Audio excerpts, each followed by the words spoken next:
le juste. Il pourvoit pour le juste. Voilà pourquoi, si les chrétiens comprennent réellement cette réalité, en disant que quand bien même le jugement peut tomber dans le monde, quand bien même le jugement peut tomber dans le pays, le Seigneur va préserver ses fidèles. Alléluia. Voilà, je vous donne seulement l'exemple de ce qui va venir. L'enlèvement, c'est une grande délivrance pour nous. Les jours où Jésus reviendra, ça sera une délivrance parce que après l'enlèvement, le jugement de Dieu tombera dans le monde entier. Alors, voilà pourquoi le Seigneur, par son amour, parce qu'il aime les fidèles, parce qu'il aime les justes, il ne laissera pas les fidèles et les justes souffrir de ces jugements, de ces grandes tribulations, ensemble avec les impies, les païens. Alléluia. Donc, c'est une vérité vraie. Laissez-moi dire ça, si je peux dire ça comme ça. C'est une vérité incontestable. Quand Dieu punit une nation, quand Dieu punit un pays, quand Dieu punit un peuple, il préserve toujours les fidèles. Il ne punit pas ensemble les fidèles et les méchants. Non. Sinon Dieu sera injuste. Nous avons vu ça et nous continuons à le voir. Comment est-ce que Israël n'avait pas obéi au Seigneur? Israël était devenu idolâtre. Alors le roi de Babylone est venu prendre Israël et brûler la ville, détruire les temples. Il a emporté les enfants de Juda. Mais parmi ceux qui étaient emportés en Babylone, les fidèles étaient préservés. Daniel était préservé. Abednego, Meshach, Shadrach étaient préservés en Babylone. Pourquoi? Parce qu'ils étaient justes. Dieu travaille de la même manière jusqu'à aujourd'hui. Tu es fidèle à Dieu, Dieu va te garder. Alléluia. Il y a une philosophie qui est mal comprise. Je ne sais pas moi, un verset aussi qui est mal compris. Les gens disent, oh non, ce n'est pas par méchant, ce n'est pas par mon obéissance que le Seigneur me bénit, ce n'est pas par mon travail que le Seigneur me bénit. Alors c'est la grâce de Dieu. Derrière tout ça, il y a des gens maintenant qui profitent, qui disent, bon, je peux vivre ma vie comme je veux, Dieu me bénira toujours, car ce n'est pas par l'obéissance que Dieu va me bénir. Non, attention, il faut bien comprendre la parole de Dieu. Quand la Bible dit, ce n'est ni par la grâce, ni par la force, ni par notre travail, par l'Esprit de Dieu. Il parle par rapport au salut. Le salut est immérité. Donc nous avions reçu le salut par la grâce de Dieu. Alors après avoir reçu le salut, nous avons une vie à vivre. Nous avons une marche à suivre. Nous avons des choses à faire. Nous avons des engagements à abandonner. Nous avons des renoncements à faire. C'est-à-dire qu'il y a quelque chose que nous devons faire. Ne vous y trompez pas en disant, oh ce n'est pas parce que je suis béni, ou si mon frère est béni, ce n'est pas parce qu'il fait les biens, mais c'est la grâce de Dieu. Bien sûr, c'est la grâce de Dieu. Mais dis-moi que c'est la grâce de Dieu parce qu'il marche dans l'obéissance. C'est la grâce de Dieu. Mais ne me dis pas qu'il est béni dans toute sa vie. C'est seulement la grâce. Ce n'est pas par rapport à sa conduite. Non. Je vais vous dire une vérité. Je vais nous dire une vérité. Toute bénédiction de Dieu dans la Bible est conditionnée. Alléluia. Toute bénédiction dans la Bible est conditionnée. Si tu obéis à la voix de l'Éternel, ton Dieu, si tu marches dans l'obéissance à la parole de ton Dieu te bénira. C'est conditionné pour aller au ciel. C'est conditionné. Il faut faire quoi? Croire au Seigneur Jésus. Alléluia. Est-ce que quelqu'un comprend? Ce n'est pas tout le monde qui ira au ciel. Alors, ne venez pas me dire que non, ce n'est que par la grâce que nous irons au ciel. Oui, la grâce, où est-ce que tu trouves la grâce? La grâce, c'est Jésus. Mais si tu rejettes la grâce, tu n'iras pas au ciel. Je crois que c'est clair. Alléluia. Je ne vais pas ouvrir une parenthèse. Je vais continuer à ce que nous avions commencé à étudier. Ça fait plusieurs dimanches. Je crois que aujourd'hui c'est le 5e dimanche que nous parlons de ce thème. Quand Dieu punit une nation, il préserve les justes. Nous avons vu comment est-ce que Dieu a préservé Abednego, Meshach et Shadrach. Comment est-ce que Dieu les a protégés? Comment est-ce que Dieu a pourvu? Comment Est-ce que Dieu a donné la bonne santé à Meshach, Shadrach, Abednego et Daniel, quand bien même qu'ils mangeaient les légumes? Alléluia. Frères, sœurs, il n'y a qu'une seule voie qui nous amènera à la bénédiction, c'est la fidélité à Dieu, la justice à Dieu. Une seule voie. Alléluia. Et nous parlons de cela, laisse que cela entre dans notre cœur, que cela prenne vie par l'Esprit dans notre cœur, en sachant que nous, Dieu nous appelle à marcher dans l'obéissance et à l'obéissance seule, pas autre chose. Alléluia. Vous avez vu la constance des trois compagnons de David, Daniel, Azaria, Anania et Michel. Comment est-ce qu'ils étaient constants? Ils savaient qu'ils ne pouvaient pas servir le roi de Babylone. Je ne vais pas, parce qu'on a lu Daniel, hein, vous allez dire, oh non, on prend beaucoup de temps sans lire la parole de Dieu, sans lire la Bible, mais ce que je dis, on l'a déjà lu, c'est une école, on l'a lu il y a plusieurs dimanches. Et on va lire, si vous voulez, le verset. Les compagnons de Daniel étaient fidèles. Ils ne pouvaient pas servir le roi. Ils ne pouvaient pas adorer la statue en or. Ils le savaient. Jusqu'à la mort, on les a imposés que vous devez adorer la statue en or.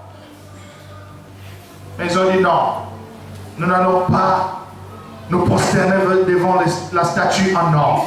Nous savons que le Dieu que nous servons va nous délivrer. Mais même s'il ne nous délivre pas, nous n'allons pas nous prosterner. Alléluia. Nous avions dit le dimanche passé, Dieu cherche les hommes et les femmes qui sont prêts à sacrifier leur vie pour la gloire du Seigneur. Est-ce qu'on peut trouver les hommes et les femmes aujourd'hui dans ce 21e siècle? Le siècle de l'éponge, le siècle de la facilité. Est-ce que nous ne pouvons pas être comme Paul qui marchait à pied, comme Jésus lui-même qui marchait à pied? Jésus n'avait pas une voiture, il n'avait même pas un cheval. Lorsqu'il est entré en Jérusalem, il est entré sur un âne. Il n'avait même pas. Et il pouvait avoir un bon cheval blanc, comme c'est écrit dans la Bible. Il pouvait avoir tout ça. Quand Jésus arrive, on le voit, le roi des rois, sur un cheval. Un cheval bien coiffé, bien lavé. Non. Jésus, il marchait à pied, il était simple. Il était prêt à te sacrifier pour une âme. Est-ce que Dieu peut trouver des hommes et des femmes qui se sacrifient pour le Seigneur, qui se sacrifient pour son œuvre? Je bénis Dieu parce qu'il m'a ouvert la vie. Je sais comprendre que je ne peux jamais mettre Dieu en deuxième position dans ma vie. Jamais. Toujours Dieu. Toujours Dieu. Et cela me donne la paix que je ne peux pas décrire par des mots. C'est ainsi que le Seigneur veut.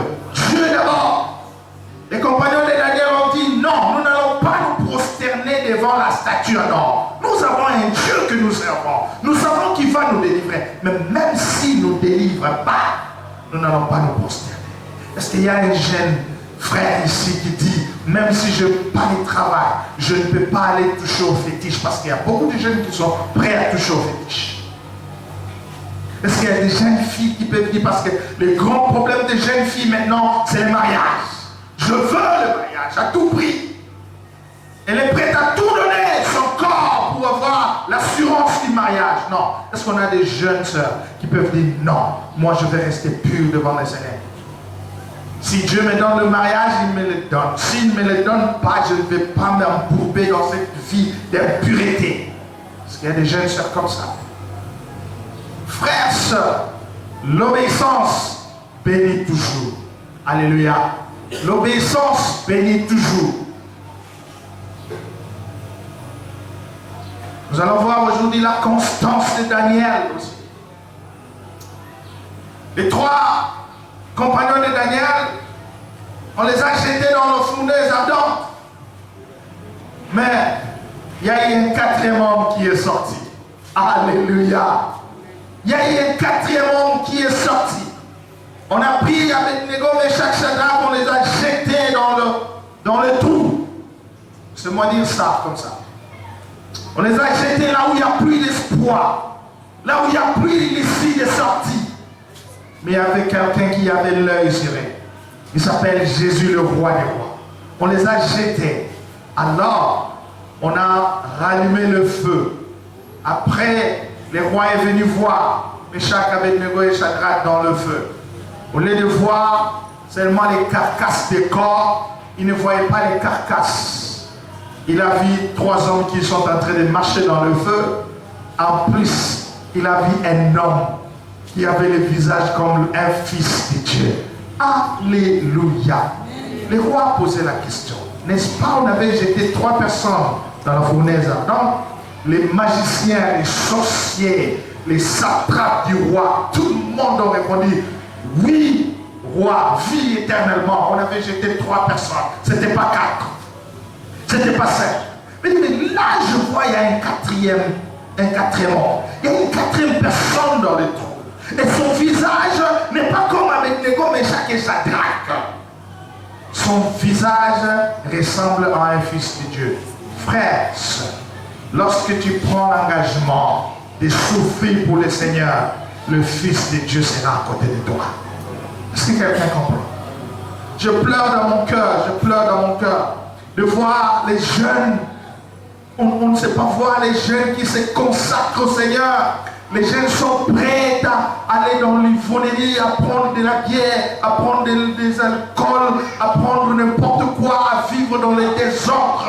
On ne trouve pas des jeunes consacrés au Seigneur qui se disent non, nous n'allons pas toucher au mal. On ne les trouve pas. L'église souffre. L'église souffre. On n'a pas des jeunes qui disent nous allons vivre pour le Seigneur. Il n'y a pas des jeunes qui veillent sur leur vie. Des jeunes qui vivent comme ils entendent. Regarde ces jeunes hommes. Abednego, Meshach et Shadrach, ils étaient des jeunes. Oui, bien qu'ils ont grandi à Babylone. Ils étaient des jeunes.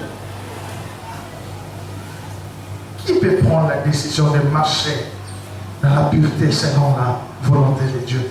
Qui peut prendre cette décision? Qui? J'ai l'impression comme si la parole qui est prêchée dimanche après dimanche n'a aucun effet dans la vie des hommes. N'a aucun effet dans la vie de l'Église.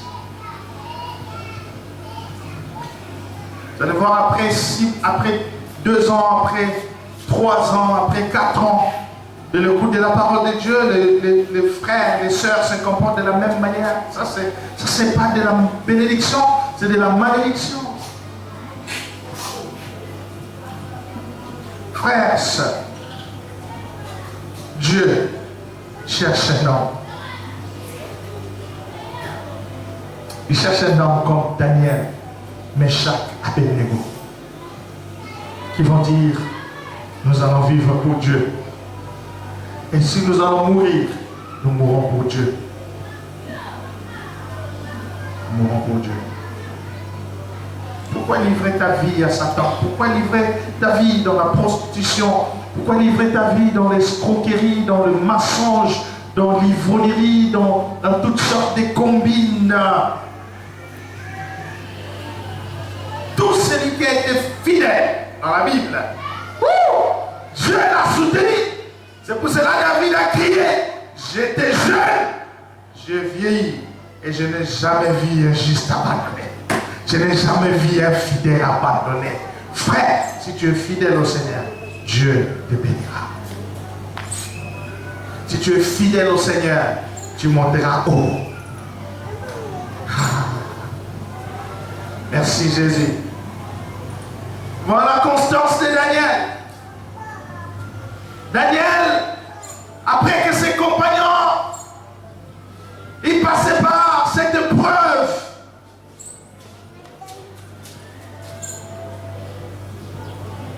de la fournaise ardente, on les a jetés réellement. Littéralement, comme on dit, on les a pris. Ce n'était pas un feu spirituel, c'était un feu physique. Allez-y comprendre que les gens qui voulaient jeter Abednego, Meshach et Shadrach, parce qu'ils avaient tellement allumé le feu de la fournaise et même étaient morts. Allez-y comprendre un peu. Peut-être c'est la Bible que l'Esprit de Dieu nous ouvre les yeux pour voir la grandeur de ce que la Bible nous rencontre. Daniel aussi est resté constant. Alléluia. Dans le livre de Daniel, chapitre 6, verset 1, nous allons commencer par là. Qu'est-ce que la Bible dit? Daniel, le fidèle. Qui veut être Daniel? Qui veut marcher comme Daniel? Oui, notre exemple par excellence, c'est Jésus. C'est bien bon. Mais il y a eu aussi des gens qui ont marché comme Jésus a marché. Daniel chapitre 6, verset 1, la Bible dit, Darius, les Mèdes s'empara des royaumes à l'âge de 62 ans. Darius trouva bon d'établir sur le royaume 120 administrateurs qui devaient être répartis dans tout le royaume. Le roi Darius est venu après que le roi Nebuchadnezzar soit parti. Le roi Darius est venu régner sur les pays. La Bible dit, il mit à leur tête 3 responsables, parmi lesquels figurait Daniel, afin que les administrateurs leur rendent de compte et que le roi ne subisse aucun dommage. Alléluia. Ici, nous voyons la main de Dieu sur Daniel. Le roi Darius a pris la décision d'établir 120 gouverneurs, 120 administrateurs dans tous les pays. Alors ces 120 gouverneurs devaient être contrôlés par d'autres chefs en dehors du roi. Alors ces chefs étaient au nombre de 3. Parmi ces 3, il y avait Daniel. Alléluia. Voilà la main de Dieu qui a mené Daniel toujours dans la supériorité, qui donnait la promotion à Daniel. On a établi Daniel le chef de ces 120 administrateurs. Dans la version du second, il est dit de 120 gouverneurs. Il est dit, ils sont les satrapes, les serviteurs du roi, les gens qui vont aller dans tous les pays pour gouverner. Daniel était parmi eux. Mais quand bien même, il était parmi ces gens, il était chef. Daniel était toujours persévérant dans la prière. Alléluia. Ça c'est à retenir. Il était toujours persévérant dans la prière. Il y a beaucoup de gens maintenant, quand Dieu leur donne la promotion, ils oublient la prière. Ils prennent le travail. J'ai beaucoup de temps. J'ai beaucoup de temps. J'ai beaucoup de travail à faire. Je n'ai pas beaucoup de temps pour prier. Ils ont beaucoup de temps pour le travail, mais peu de temps pour la prière. Mais Daniel, il était le chef des gouverneurs. Allez-y comprendre notre gouverneur actuel, mais quelqu'un qui est au-dessus de lui, en dehors du président. Qui il est? Quelqu'un qui va rendre compte au chef, le gouverneur qui va rendre compte à quelqu'un. Donc, en d'autres termes, Daniel avait une position tellement élevée, rapprochée du roi. Parce que tout ce que Daniel pouvait donner comme rapport au roi, c'est ce qui allait être exécuté. Alléluia. Mais il n'avait pas oublié la prière. Il était persévérant dans la prière, malgré les obstacles des hommes. Nous allons voir toujours dans le verset 6, 4, chapitre 6, verset 4, la Bible dit, Daniel se montrait supérieur aux autres responsables. Écoutez ça. Il se montrait supérieur aux autres responsables et aux administrateurs parce qu'il avait en lui un esprit extraordinaire. Quel était l'esprit supérieur qui était sur Daniel? C'était l'esprit de Dieu. Alléluia. Il avait un esprit supérieur. Frère, il y a beaucoup de frères qui ont l'esprit trop bas. Ils n'ont pas la capacité de comprendre la pensée de Dieu. Leur esprit est bas. Pourquoi? Ils mélangent leur vie à toutes sortes d'impuretés. Quand tu mélanges ta vie au monde, l'état de ton esprit sera trop bas. Tu n'auras pas de discernement face au mal. Tu n'auras pas la perspective pour voir très loin, ta façon de voir les choses sera trop bas. Mais la Bible dit, Daniel avait un esprit supérieur. Pourquoi? Parce qu'il avait l'esprit de Dieu. Frère, soeur, lorsque l'esprit de Dieu est avec toi, tu auras un esprit supérieur. Je ne sais pas si quelqu'un me comprend. Ton esprit sera supérieur. Tu auras la sagesse. Tu auras une manière de traiter les choses qui sera supérieure aux autres. Les gens vont courir auprès de toi pour demander conseil. Mais est-ce que les gens peuvent venir demander conseil dans votre vie? Ou bien ils vont fuir?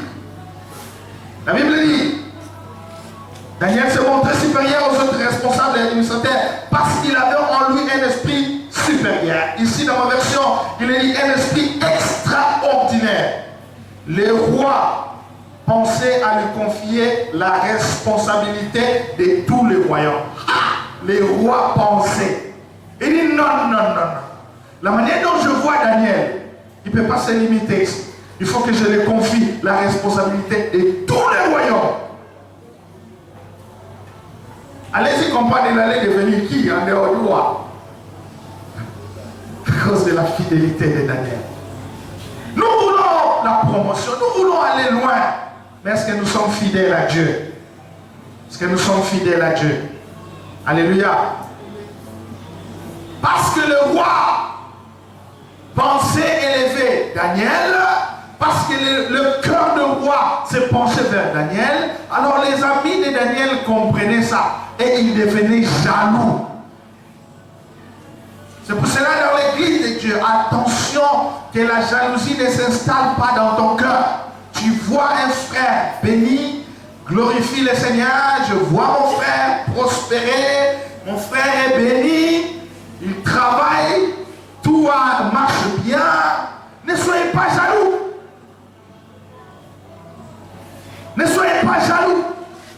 Les amis, les compagnons, les collègues de Daniel étaient jaloux. La Bible dit dans le verset 5, les responsables et les administrateurs cherchaient alors une occasion d'accuser Daniel en rapport avec les affaires du royaume. Parce qu'ils étaient jaloux, ils commençaient à chercher une occasion pour accuser Daniel. La jalousie n'a pas commencé aujourd'hui. Mes frères, si la jalousie est dans le monde, laisse que la jalousie ne soit pas dans l'église. Alléluia. Est-ce que quelqu'un me comprend?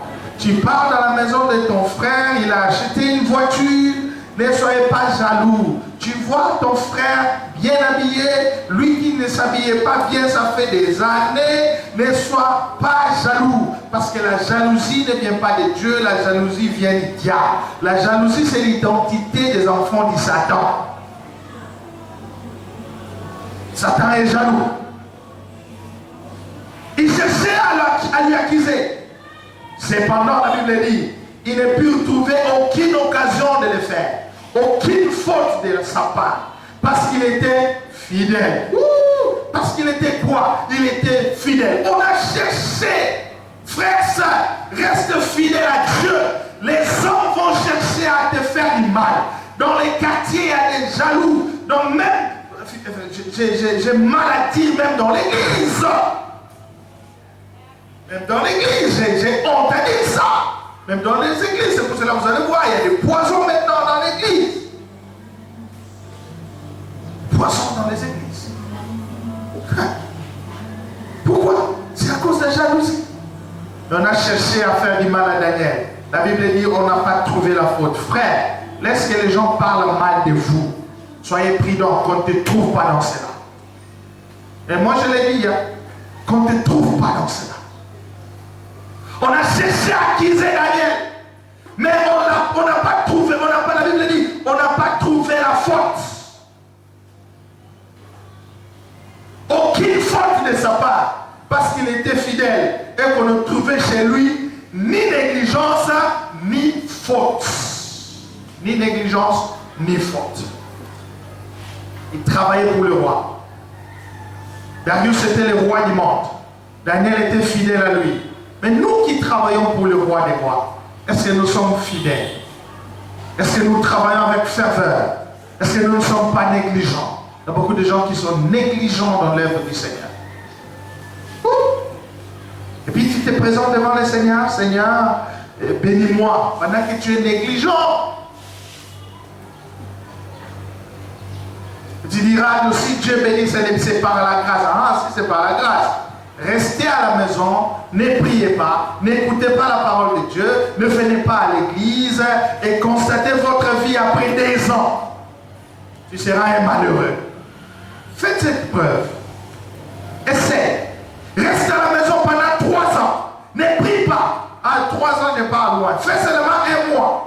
2 mois, ne venez pas à l'église. Moi, je n'arrive pas à comprendre. Il y a beaucoup de gens qui ne viennent pas à l'église, mais ils sont à l'aise.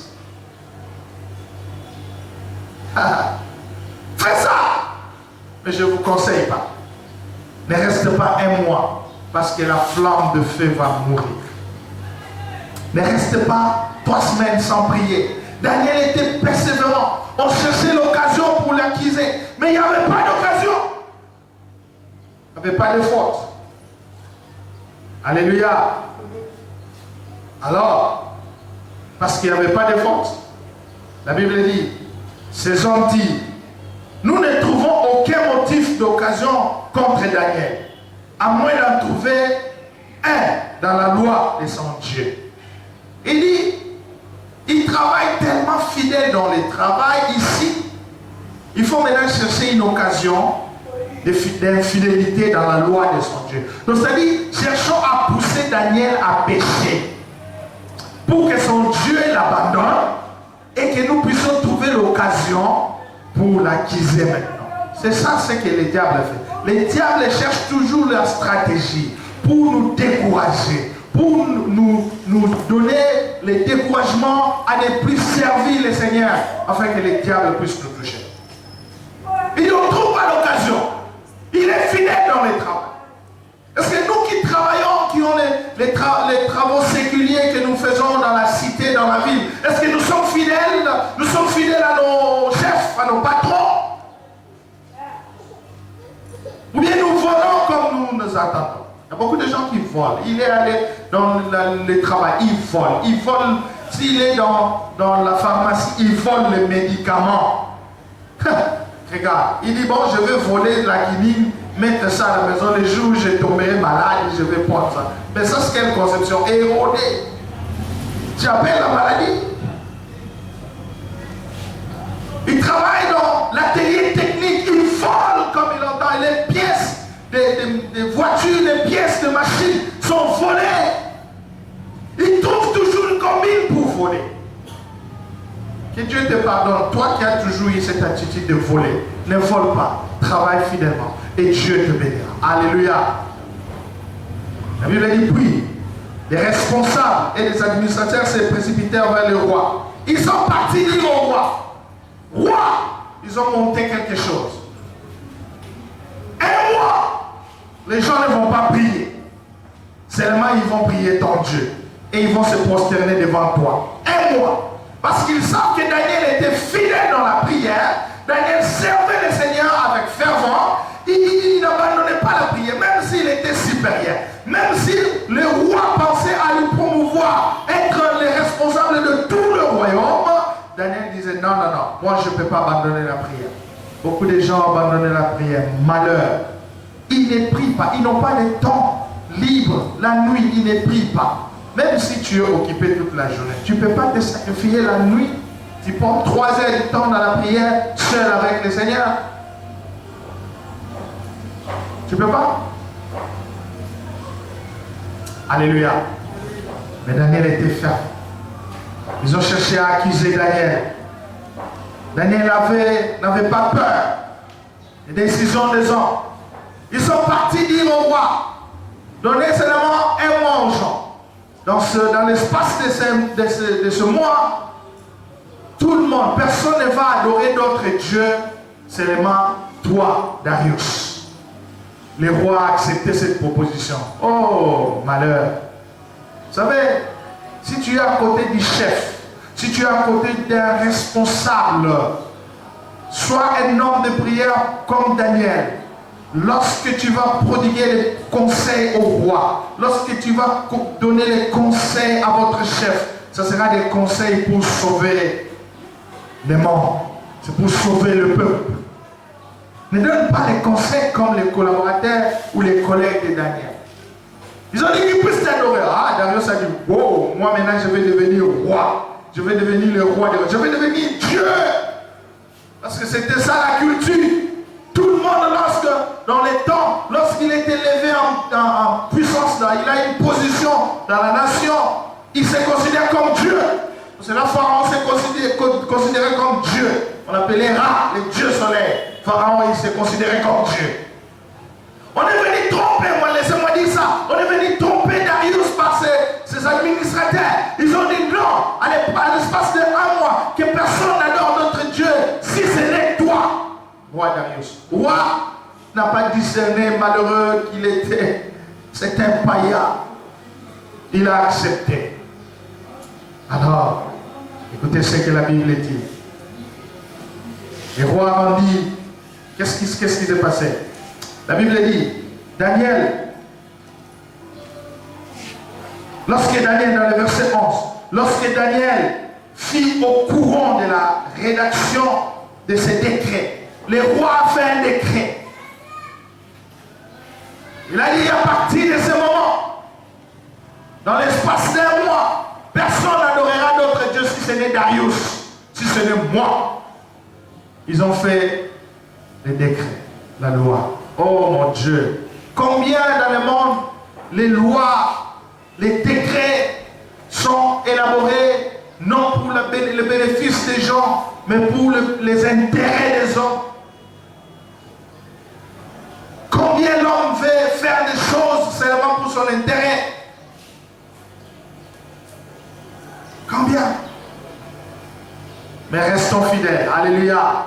Même si nous vivons dans un monde où il y a de l'injustice, les gens travaillent pour leurs propres intérêts, le Seigneur prendra soin de nous. Est-ce que quelqu'un m'entend? Le Seigneur prendra soin de nous. Ils ont fait un décret. Vous savez, lorsque les ministres, ou bien, je ne sais pas moi, un chef, signe un décret loi, il dit à partir de ce moment, voilà, à 8 heures, chaque enfant de Dieu, chaque enfant de Dieu, je ne sais pas moi, chaque enfant de Dieu ne priera pas. Lorsque c'est décidé par les rois, c'est décidé par un chef, ça devient un décret, ça devient un arrêté, c'est moi dire ça.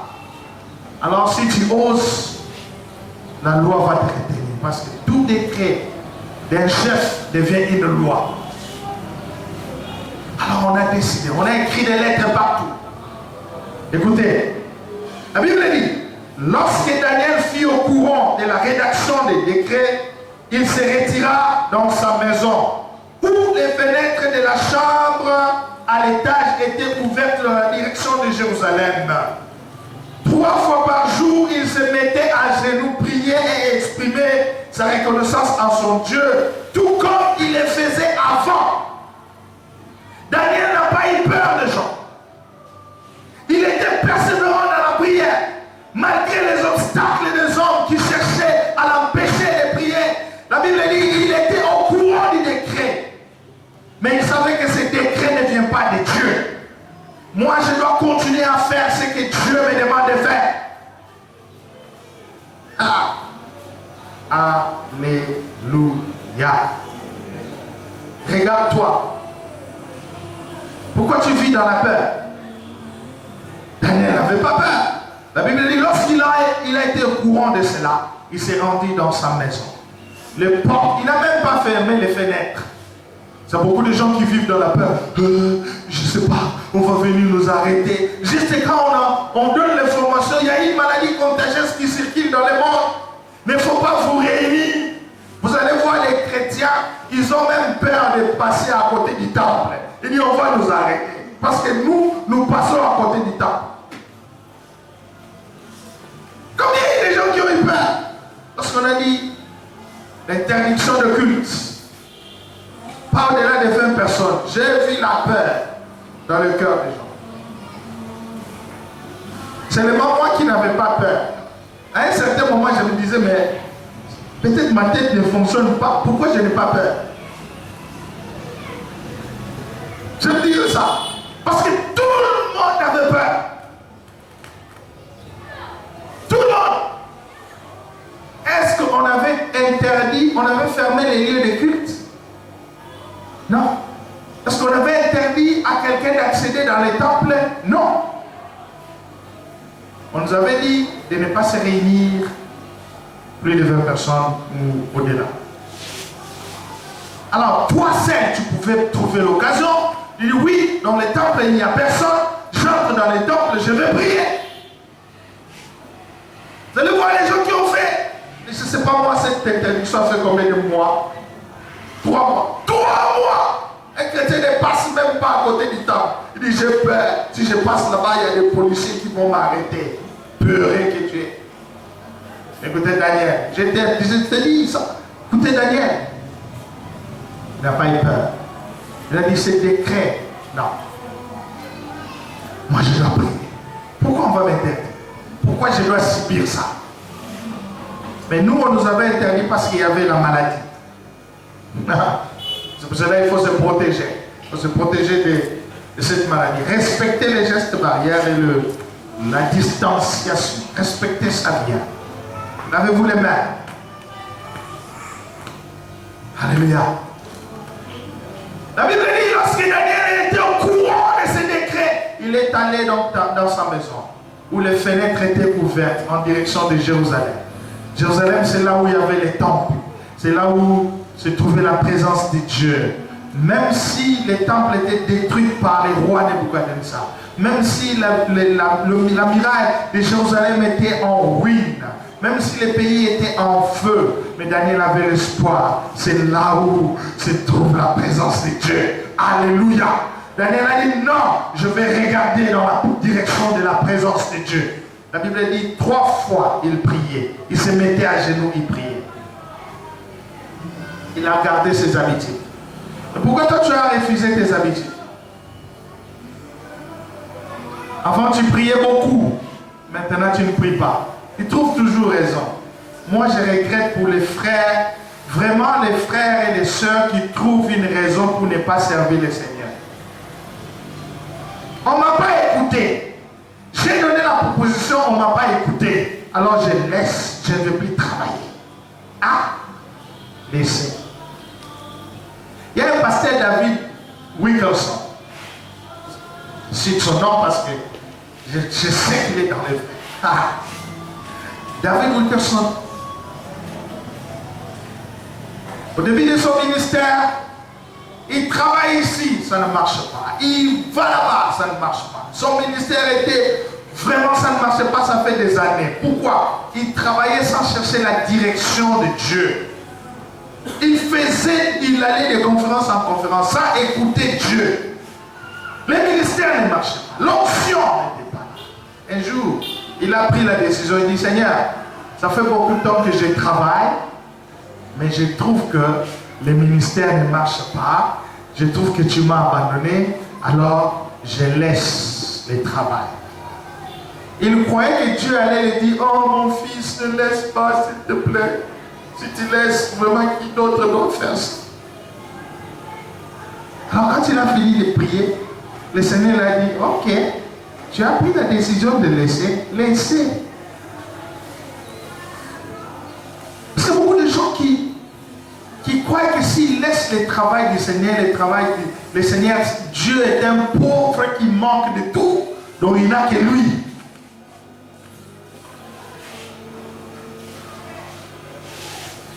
Daniel était persévérant.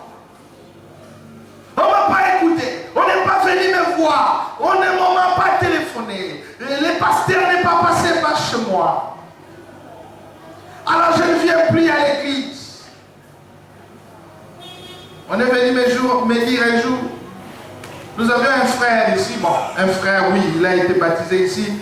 je ne sais pas par formalité ou quoi. Après un moment, il fuit. On le suit à tout moment. Frère, revenez à l'église. Je veux venir. Revenez à l'église. Il ne vient pas à l'église. Il fuit. Il fuit. 6 mois, vous n'allez pas le voir. Quand tu les rencontres, tu dis, frère, tu ne viens pas, pourquoi? Oh non, j'ai travaillé, on avait marché, je suis parti au centre-ville, j'ai fait 1 mois là-bas, je suis revenu et tout ça. Bon. Toutefois, les gens se fatiguent. Hein. On te suit, ne croyez pas qu'on va toujours te suivre. Hein. On va te laisser. Hein. Alors un jour, il allait être opéré. Alors il vient parler, chercher la prière. Frère, vraiment, on va m'opérer dans 1 semaine, priez pour moi. On a prié pour lui. Il est parti. On a fait l'opération.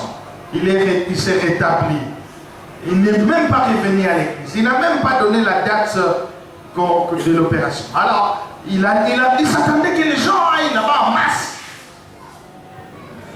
Vous savez, je vais vous dire une chose. Tu fuis l'église, tu diminues l'amour de l'église sur toi. Ça, c'est une vérité. Vous ne voulez pas que je dise la vérité? Vous ne savez pas que celui qui fuit l'église, qui fait 6 mois sans venir à l'église sans raison, vous croyez que l'église est contente de lui? Non. Vous croyez que l'église est contente de lui? Ah, vous ne voulez pas qu'on vous dise la vérité. Vous voulez que vous cajole les oreilles. Hein? Ah, qui manayot, fuis seulement. Même si tu fais 6 mois, 1 année, bon, les jours où tu auras des problèmes, l'église va se mobiliser en masse. Tu as fait 1 année, tu fuis l'église sans raison, tu as un problème, tu veux que l'église se mobilise en masse. Ah?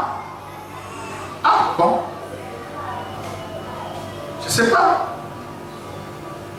1 année.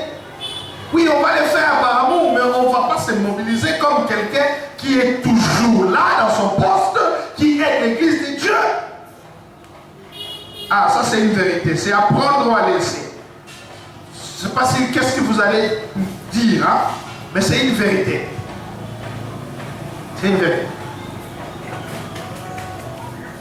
Daniel n'avait pas peur. Il était constant dans la prière. Il y a beaucoup de chrétiens qui vivent dans la peur.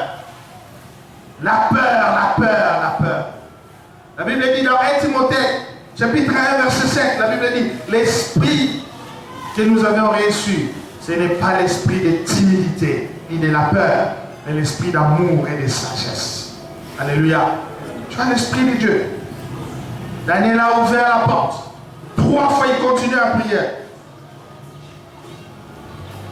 Gloire soit rendue à Dieu, car les décrets du roi n'avaient pas intimidé en rien l'habitude de Daniel de prier. Les décrets n'avaient pas intimidé Daniel. Qui t'intimide pour prier? Jésus revient bientôt. Garde tes bonnes habitudes. Prie. Venez à l'église. Écoute la parole du Seigneur et Dieu te bénira. Ne soyez pas intimidés par quoi que ce soit. Dieu cherche des hommes comme Daniel qui sont persévérants dans leur prière malgré les obstacles des hommes. Diable utilise des stratégies pour nous empêcher de prier. Ils ont dit non. On n'a pas trouvé de faute en Daniel. Mais aidons-les à ne pas prier. Parce que quand il est détaché de Dieu, quand il fait 1 mois, il ne prie pas, sa manière de voir les choses spirituellement va baisser. Parce que la force de la sagesse de Daniel, la force de la supériorité de Daniel résidait dans la prière. Il le savait bien. Parce qu'il priait 3 fois par jour. Est-ce que quelqu'un prie 3 fois par jour ici? Qui prie 3 fois par jour? Matin, midi, soir. Il n'y en a pas. Alors on a besoin de l'onction, tu ne pries pas. On a besoin on commence à se jalouser. Quand tu vois un frère qui fait la modération avec l'onction, tu commences à les jalouser. Tu dis, moi je vais être comme lui. Non, le secret c'est la consécration, la pureté et la prière. Tu ne pries pas. Hein? Lorsque nous étions en confinement, les gens faisaient un par un les tours dans les temples pour prier. Mais il y a certains que j'observais de là. Ils venaient seulement par formalité pour dire ah, ils étaient là, ils ont prié. Non. Pas plus de 5 minutes dans la prière. Alors tu fais l'onction, tu fais avoir une perspective claire. Alléluia. Daniel était fidèle à son Dieu. Daniel gardait ses bonnes habitudes. Dieu cherche des hommes comme Daniel. Alléluia. Alors ces gens sont venus trouver Daniel. Ils sont partis dire au roi, roi, n'est-ce pas toi qui avais signé les décrets qu'on puisse te prier pendant cette période de mois, mais on a trouvé Daniel en train de prier. Les rois étaient affligés. Les rois étaient dans l'embarras. Ils savaient quoi faire parce que Daniel était important aux yeux du roi. Ils se disaient, mais les décrets, lois qu'on a signés, si seulement je perdais Daniel, je perds mon royaume, parce que c'est quelqu'un qui soutient le royaume. Il était tellement important. Pourquoi? À cause de sa fidélité à Dieu, à cause de sa prière et à cause de sa fidélité à son roi. Beaucoup de gens qui trompent leur roi, leur chef, leur patron dans le travail, ils ne sont pas fidèles. Alors tu veux que les patrons puissent t'aimer? Ah, tu seras l'ennemi du patron. Et puis tu vas venir te plaindre à l'église. Toi tu es insolente à l'église, au travail, tu ne sais pas parler avec les chefs, tu n'as pas les bonnes manières, tu es, permettez-moi les termes, tu es impoli. Alors tu es haï par les patrons. Tu viens maintenant, oh non, priez pour moi parce que les patrons au travail me haïssent. Ah, ils te haïssent? Qu'est-ce que toi, tu as fait pour qu'ils puissent t'haïr? Est-ce que tu gardes ton identité de l'enfant de Dieu? Alléluia. Les rois cherchaient, ils cherchaient le moyen pour libérer Daniel, mais la loi